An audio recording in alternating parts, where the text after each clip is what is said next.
छान असं मिक्स झालेलं आहे.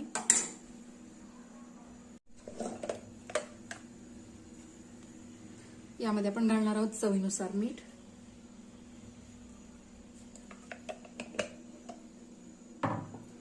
त्याचप्रमाणे मी इथे कसुरी मेथी देखील घेणार आहे. हे व्यवस्थित असं आपल्याला मिक्स करून घ्यायचं.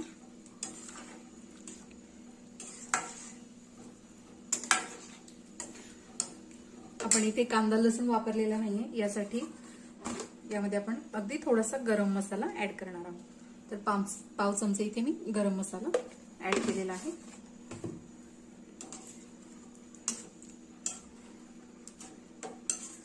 तर साधारण 1 मिनिटभर आपण ही भाजी शिजवून घेणार आहोत.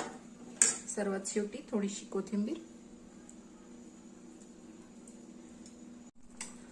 तर साधारण